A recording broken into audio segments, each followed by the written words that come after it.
কাঁটাতার কি আসলেই সংস্কৃতিকে ভাগ করতে পারে? রাজনীতি মানচিত্র বদলে দেয়, কিন্তু মানুষের মুখের ভাষা আর রক্তের টান তাকে আটকে রাখার ক্ষমতা কোনো সীমান্তের নেই। আজ এমন এক গল্পের মুখোমুখি হব যা আপনার চেনা ভূগোলকে ওলটপালট করে দেবে। শুনলে অবাক হবেন, পাকিস্তানের করাচিতেই বসবাস করেন প্রায় ২০ থেকে ৩০ লাখ বাংলাভাষী মানুষ। হ্যাঁ, সংখ্যাটা ঠিকই শুনেছেন। করাচির মৎস্য শিল্পের প্রধান চালিকা শক্তি এই বিশাল জনগোষ্ঠী। করাচির বুকে বসেই তারা আজও পয়লা বৈশাখ পালন করেন। তাদের রান্নাঘরে ইলিশ ভাত জোটে, আর ঘরের ভেতর গুনগুন করে ওঠে লালন কিংবা নজরুলের গান।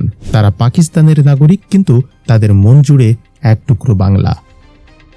এবার সীমান্ত পেরিয়ে চলে আসুন বাংলাদেশে। পুরান ঢাকার জরাজীর্ণ কিন্তু বনেদি গলিগুলোতে এমন অনেক হিন্দু পরিবার পাবেন যারা বংশ পরম্পরায় চমৎকার ঢাকাইয়া উর্দু বা খুশবিল ভাষায় কথা বলেন।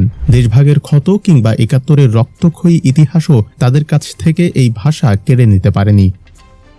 বিকেলের আড্ডায় বা পারিবারিক আসরে তারা আজও মির্জা গালিবের শায়েরি আওড়ান অবলীলায়। ধর্ম এখানে ভাষার দেয়াল হতে পারেনি। উত্তেজনা এখানেই শেষ নয়। আমাদের প্রতিবেশী দেশ ভারতে গেলে দেখা মেলে এক অদ্ভুত দৃশ্যের। সেখানে এমন অনেক মুসলিম পরিবার ও গবেষক আছেন যারা নিখুঁত উচ্চারণে সংস্কৃত শ্লোক আওড়ান, ঋগ্বেদের অনুবাদ করেন কিংবা বাংলা সাহিত্যের কালজয়ী উপন্যাসের গভীরে ডুব দেন।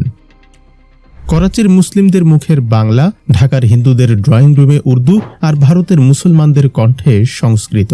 দক্ষিণ এশিয়ার এই চোরাস্রোত প্রমাণ করে, রাজনীতি যতই ধর্মের নামে দেয়াল তুলুক, কাঁটাতারের ওপারে আজও এক অদৃশ্য সুতোয় বাঁধা আমরা সবাই। আপনার কি মনে হয়? কমেন্টে জানান আর শেয়ার করে ছড়িয়ে দিন এই সম্প্রীতির গল্প।